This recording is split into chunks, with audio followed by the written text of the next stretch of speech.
Good afternoon everyone, my name's Dean Lomas from DC Lomas Limited.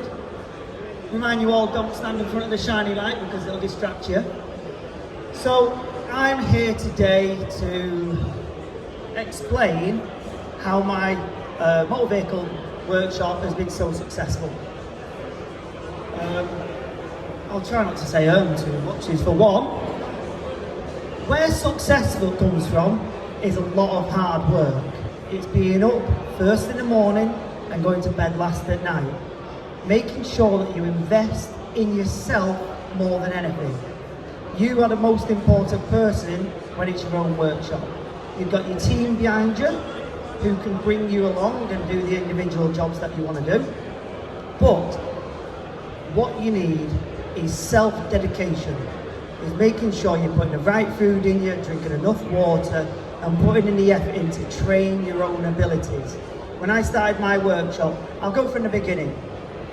So my apprenticeship started in 1996, and I went round all the garages in the area every Friday afternoon with a CV. The CV was part-time, working in a greengrocer's. So from learning how to deal with customers, I was able to bring that into the interview. And I was lucky enough to go to a Vauxhall garage, and I was there every Friday afternoon, 3 o'clock, to see the service manager with my CV. And after 6 weeks, he says, you start on Monday. And that's how my career started. I love cars. At 15-year-old, I could build a VW Beetle engine, which is in my garage. And I love building motorbikes. If I found a motocross bike anywhere, I'd always strip it down and build it up. I love taking things apart because I wanted to know how it went back together. So the big part of it is this guy called Mike Lovell. He gave me an opportunity, and this is a Vauxhall main dealership. He said, you turn in Monday morning, and he put me with the most grumpiest old mechanic you'd ever wish to be with. And he'd stand there and he'd lean against his toolbox and he'd say, I'll show you once and I'll show you once only. And that's where my skills really came in hand. So by the time I was 16 and a half, I was rebuilding low-blow DTI and Vauxhall engines with DTI gauges because the cam belts had snapped and smashed everything apart. So he'd give me the tools, he'd line them all up, and he'll say, this is exactly how I want you to do it. And this is where Alistair's been taught before, with a rep expert, you need strict instructions in this game, because if you put one bolt in wrong, and you're 3 hours into the job and you work out that bolt's in the wrong place, you've got to take back 3 hours to put it back in the correct place. So you've got to follow structure. So I went on from my apprenticeship, 16-year-old. I then got headhunted by Chrysler Jeep Garage when I was 19. And by the time I was 21, I was running a 3-bay garage with 2 lads underneath me. So I thought, I'm quite good at this. I went to my boss and said, I've got a mortgage, can I have a pay rise? He went, no, you can't have a pay rise. So I thought, I need more. I'm hungry, I want more, what do I do? So then in 2001, I went to a truck and heavy plant workshop, and I stayed there for 10.5 years. And that place taught me that there was no nut and bolt on this earth what could stop me getting it out. Whether it was coming out of a bit of lube, a 6-foot scaffolding bar, or just melting it. It was a great experience.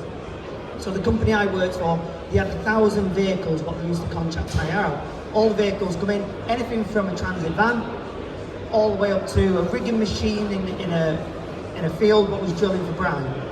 And they just sent me on my little way in my little van, and I used to have to go and fix everything. It was a great experience. But what it did, it put me in the position to speak to other people.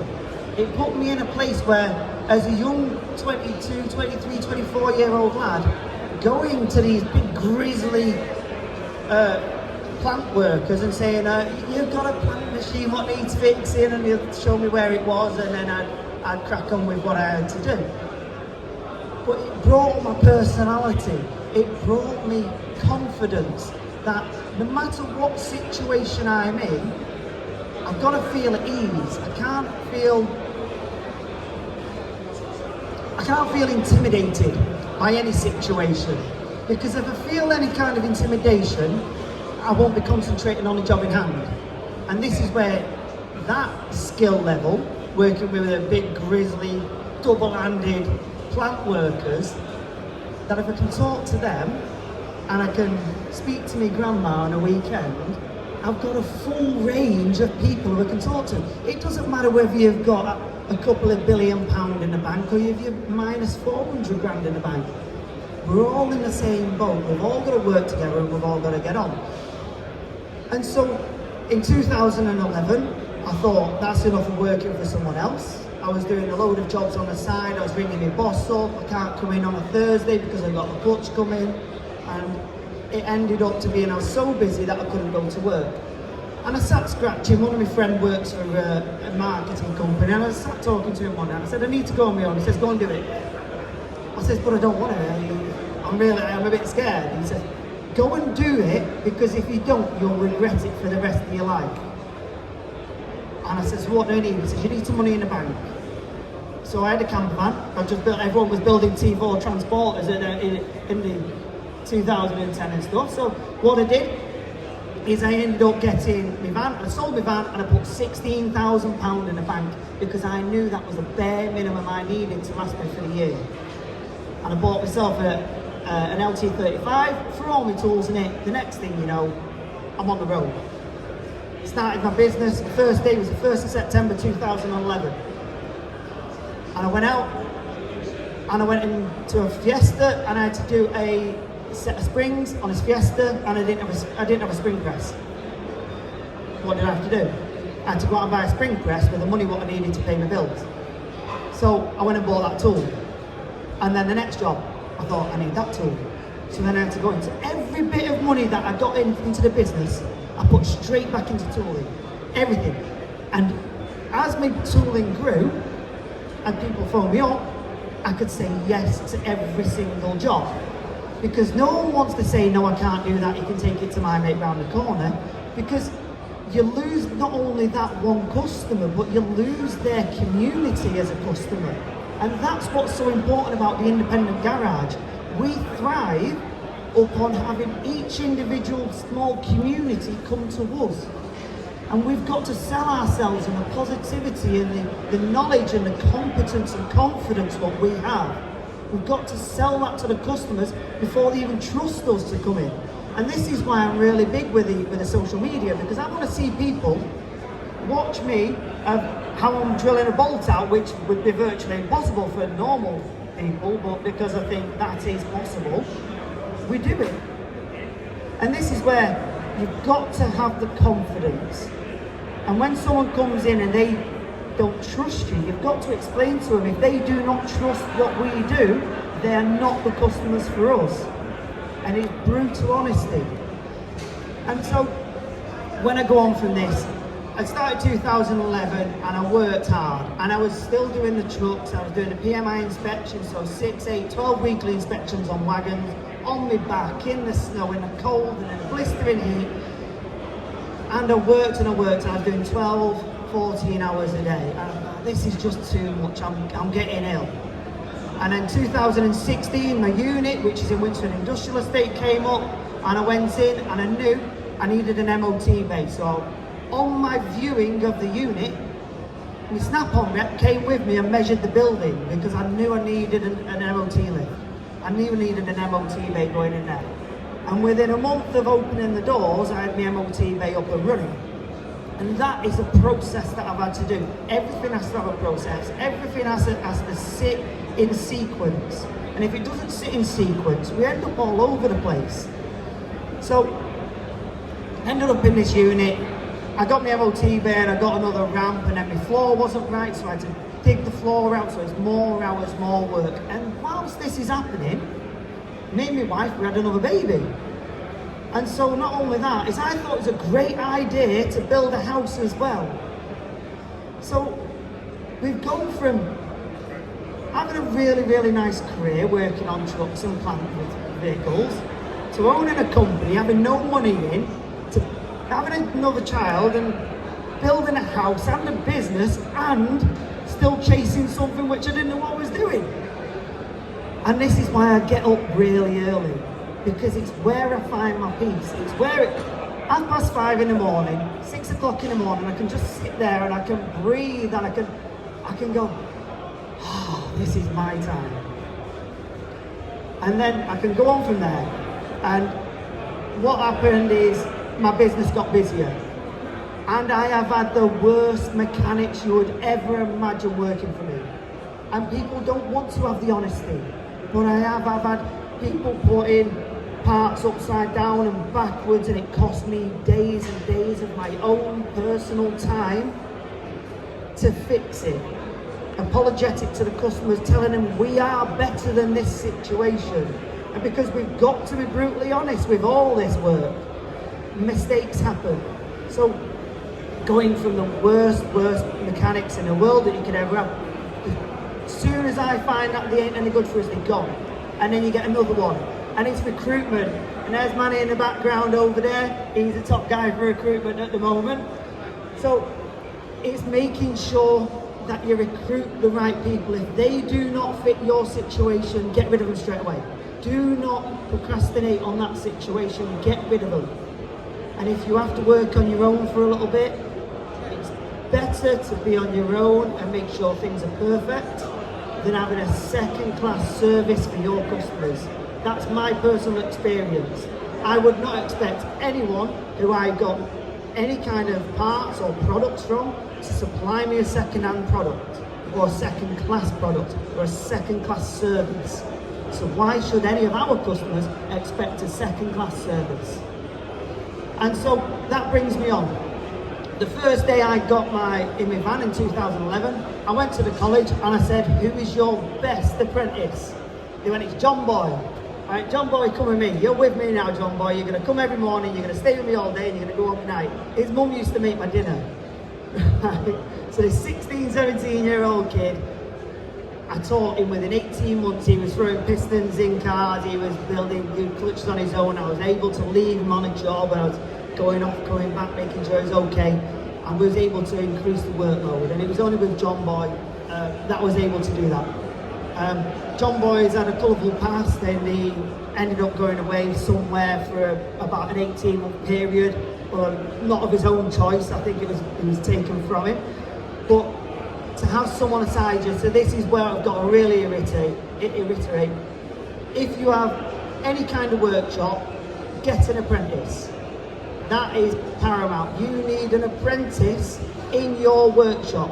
So I can sell personally 10 hours per day.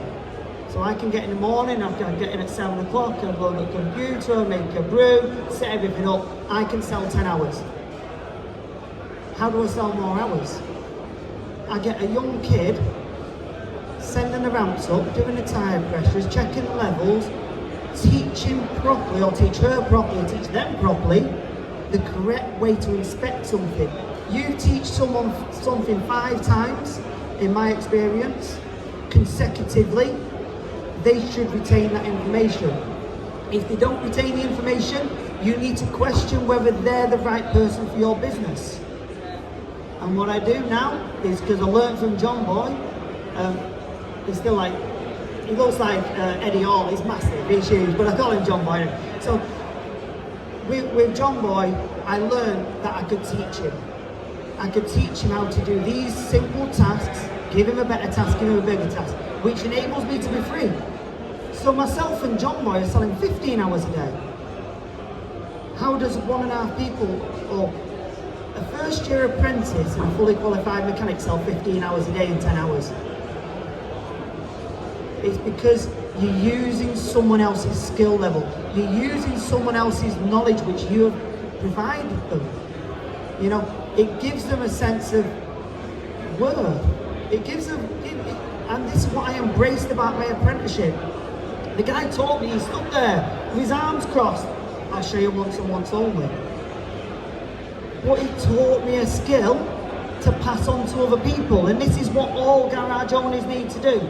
If we don't pass on our skill to the younger generation, I'm retiring in 13 years, I'll shut my doors.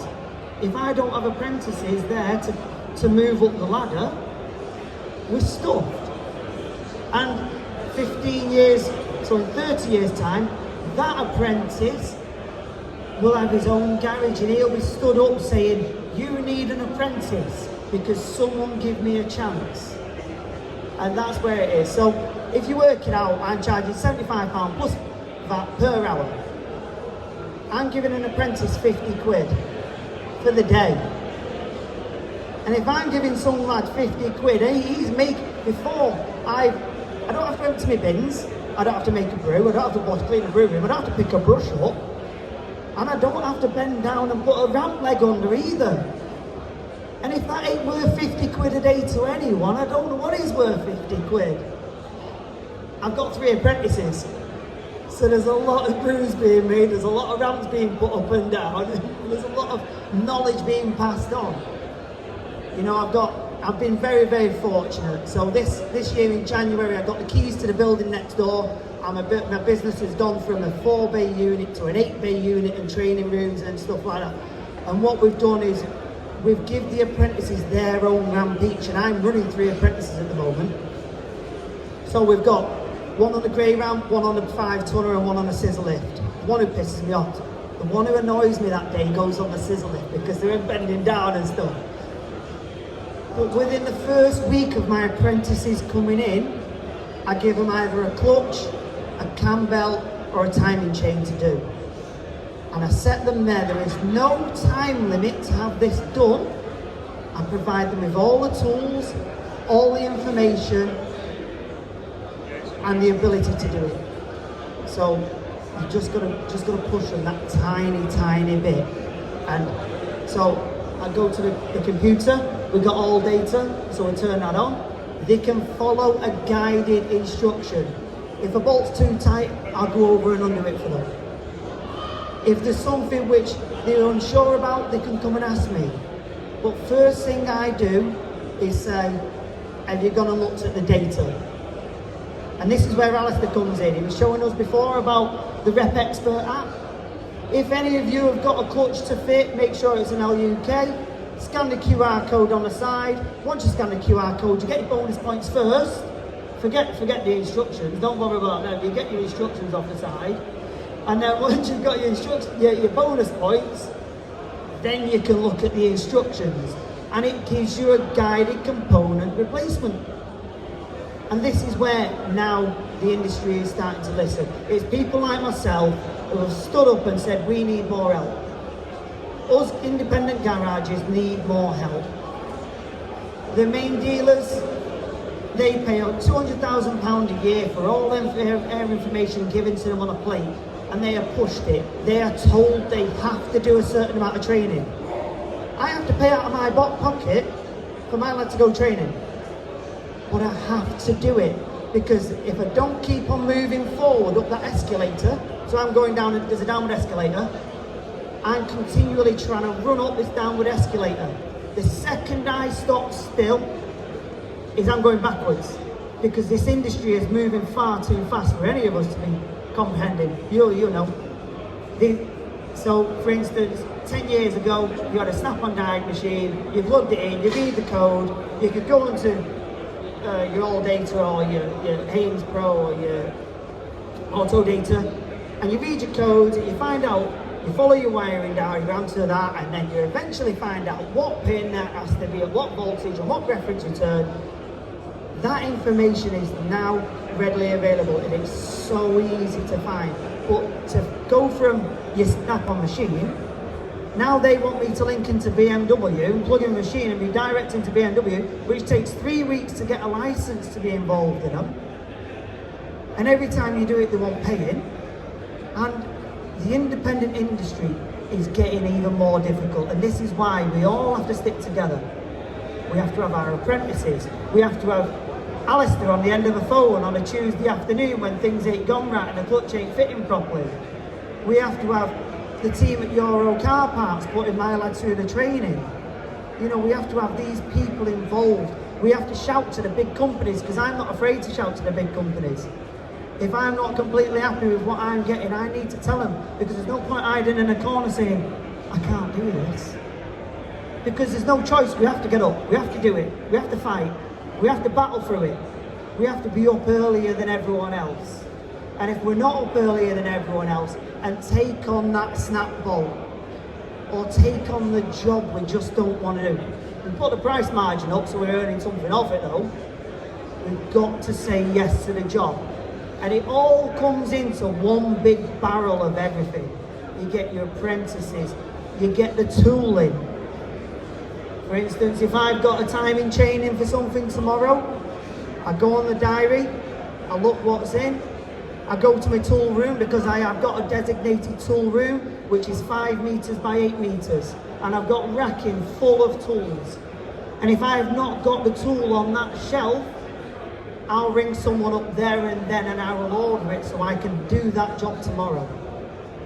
And then forever I've got every single tool. Luckily, I shout loud enough at Laser Tools, big up Laser Tools, because at the end of the day, I shout loud enough to them. They can make sure they can parcel that tooling out that afternoon so it lands with me by 10 o'clock the next day. You know, we all need connections. We all need this big support network. And that's what it is. It's a support network.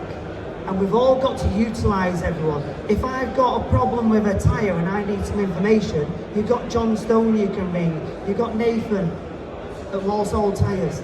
If I've got a garage management system problem, you ring Alex Lindley or their team down there, or one of the other companies. You know, utilise the helplines. So Schaefer's at 13p a minute. But it's cheap, the information you get is cheap. But we've got to utilise the information out there. If you see something with a QR code and it, just scan it, read through it and find out what's going on. And that's what success is. It's effort. Success is pushing that bit further than everyone else. People come to my garage and they say, oh, what do you do about competitors in your area? I don't have any. I says, they're trying to keep up with me. I'm not trying to keep up with them. I don't want to do what they do. I don't want to be them. I want to be better. I want to be able to provide the best service. I've got the best coffee machine. If everyone comes to our place, I have the best coffee in our reception you would ever imagine. Because I want people to have that experience. I want people to come to us and make it an event instead of a chore to get the car fixed. People come in, it's like, I've been dreading this MOT for the last 3 weeks. Don't worry, we've got it. It's here, it's in good hands. If it needs something and it's desperate, we'll make sure you're on the road at the earliest convenience for you. We'll do anything we can to make sure you're okay. And I've heard this over the years, the customer is always right. But people don't tell you there's an expert. It's in most cases the customer is always right. So you can get the customer, and we've got to remember them little intricate bits about Doris, about she fell over 3 years ago because she tripped over a dog. And that is what I feel is success. Is she comes in, I'm like, remember when you come in and you fell over, you tripped over your dog, and it was quite funny. It's making sure that we've got a personal connection with everyone, you know, with business, with everyone who's given us money so we can have a successful life, a successful job, a successful career, and be happy with ourselves. And so that's where my unique skill comes. Over the years, I've remembered little intricate bits which come into my brain every so often, and I can visualise that situation which I can always bring to hand at the right time. Don't know how to do it, it's just magic. And I could see Alistair. Alistair was up here before and he was describing the way a clutch works, and he's like, if you don't turn it this way, you've got to do that, you've got to bleed this. I could see the cogs working because his brain will work the same as mine. You can visualise what's going on. And little old Doris comes in, the dog's still alive, we've got dog biscuits on the counter. Yeah, don't give a little biscuit. She's over the moon. The car's having an MOT, she's got no worries in the world. Because we've got to promise that we will do our best. And that's what I feel success is. You know, and I've been doing my Facebook videos and my LinkedIn videos for quite a while now.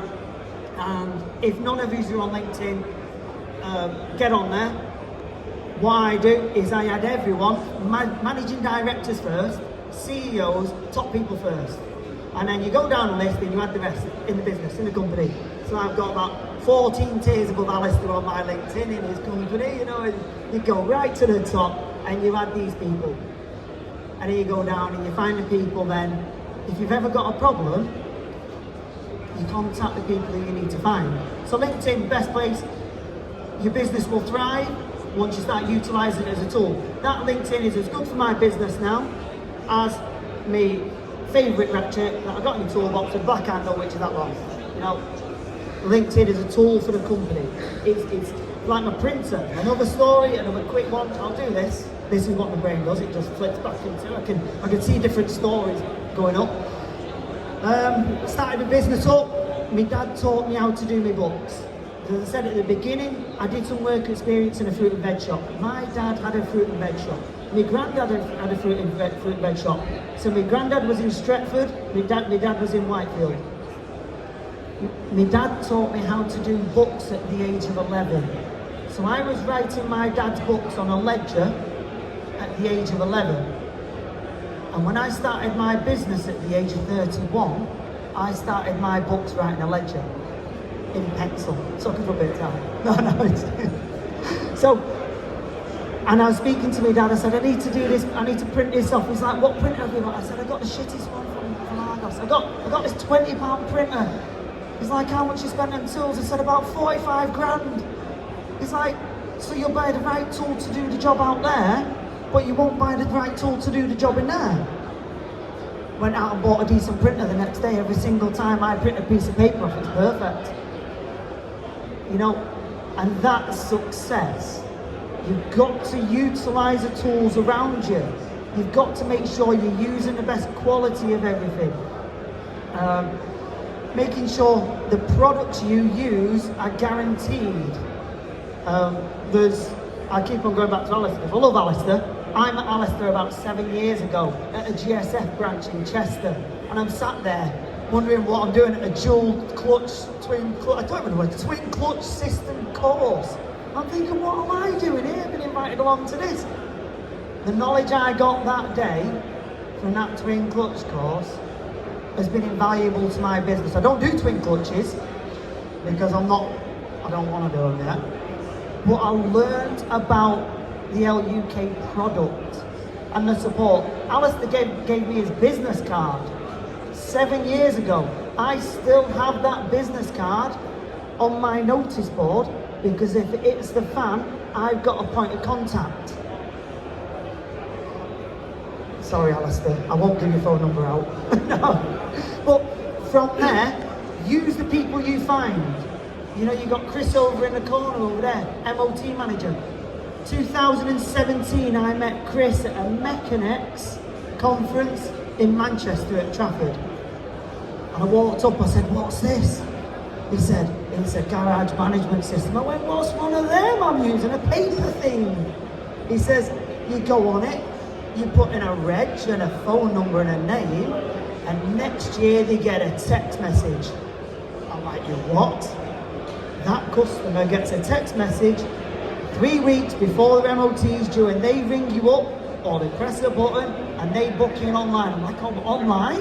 What's this online thing? You know, so it's only throughout the years you've got to gain them snippets of information, and you've got to keep hold of them, because one day they'll flourish. One day you'll need it. One day you'll need that one phone number to find the right person to complete that job. You know, and it said on the little piece of email that I got the other day, I'm talking about success. If I'm not a form of success, show me what is. I come from Cheetah Mill with a pretty different upbringing. We got moved out of Cheetah Mill because I was getting in trouble. My whole primary school years, I was not allowed to sit in a classroom. I was sat out in the hallway or in the headmaster's office on my special chair in a corner because they wouldn't have me sat in a classroom because I was just off the scale wild. And then I went from there, I got in a load of trouble in my late teens, and someone gave me an opportunity. And from that opportunity, someone believed in me. And then I just grew and grew and grew. I still don't know what I'm chasing, but I'm up earlier than everyone, I'm still chasing it. So from that part, I've got 4 children who I love to pieces. I've got a wife who supports me more than any social worker or psychiatrist or care community can support. She is the world to me. She does everything for me. If it wasn't her, I wouldn't be from where I am today. That in itself is success. I've got a loving family which is behind me. I built my own house. I built a 5-bedroom house and I got a swimming pool. And that's within 7 years. You know, I built a business from a £750 van where we'll turn over £1 million this year. You know, success is what you make of it. And if anyone ever wants any kind of help or guidance or anything, just ask me, what did you do? I got up. When I was exhausted, I got up. When I was broken, I got up. When there was nothing left, I got up. When I was crying in a corner, not knowing what to do, I got up. And that's success.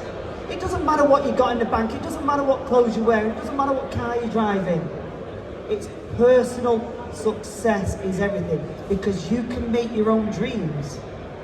You know, I'm coming to the age, I'm 43 now, I'm 44 next month. I'm creating my own YouTube channel, and within 4 years I want 1 million subscribers. That's my next aim. Scarlett's laughing. In 4 years I want 1 million subscribers to me waffling on about stuff what's going on in here. I built my business from nothing. I believe that can happen also. That's what success is knowing that each individual person in here can do it. Without a doubt, I can promise you, if there's something you've always wanted, get up tomorrow morning at 5 o'clock and start doing that every single day. And things will start changing. Drink at least 2 litres of water a day. And things will change. Things will happen. You'll meet new people.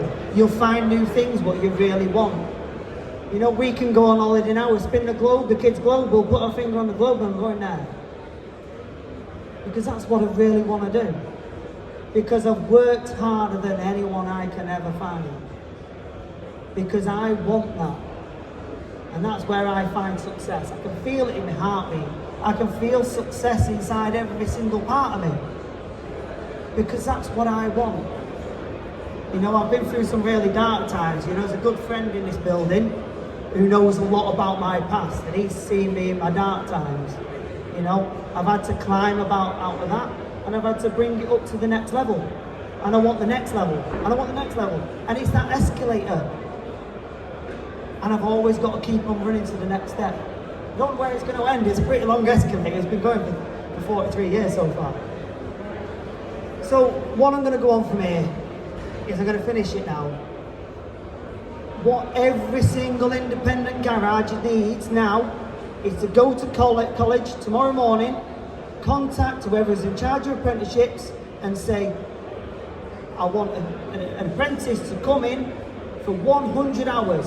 Don't pay them, because they're going to be terrible. Don't pay them. If you want to give them a little pocket money, that's fine. But for 100 hours, get an apprentice in your workshop on a Monday and see how they go. 3 weeks it's going to take until they settle in. And then they're going to start chat backing. They're going to get a bit of banter. And then you talk about, I won't that. Then you can bring it a bit more brutal, because we're mechanics and that's what we do. We just bring it in and torment them. We're not allowed to hit them anymore, that's fine. But get your apprentice there, 100 hours. If they're good, keep them. If they're not, thank them for the time. What I do is I have my 3 full-time apprentices, and 3 other days a week I have a different apprentice coming from college. So I've got one on a Monday, one on a Tuesday, and one on a Wednesday. 300 of hours labour I'm getting for free. They make a brew, they empty the bins, they brush up, they learn life skills but the parents haven't taught them. They learn these skills of get up, you're here earlier than everyone because you're going to see if I want you here. And that's what they did to me. You get here early, you make sure the brews are made for everyone, and we'll have a great time. And it's been perfect. And the first thing I tell these apprentices, have you got a savings account? No, why? Because as soon as you start earning a wage, I want you to put 50% of your wages in a savings account, compound interest account. By the time you're 30, you'll have nearly £1 million. You know, and this is what I teach my apprentices. I've got a young apprentice, 16-year-old, he's got about 8 grand in the bank. Because I'm teaching them skills. So go to college, find your apprentice, 100 hours, it's 10 weeks. If they're no good, send them back and ask for the next one. If they're no good, send them back, get the next one. You'll go through dozens of them. Promise you will go through dozens. Then one will come along and you'll think, where's this kid come from? Where's this kid gone? What's gone on in the world? Why have I been waiting all this time to find a 17-year-old kid who can do a clutch on a Range Rover? You'll find them. You just got to look for them. So, if I can leave it there, success is everything that you make it. Thank you. My name's Dean Lomas from DC Lomas Limited.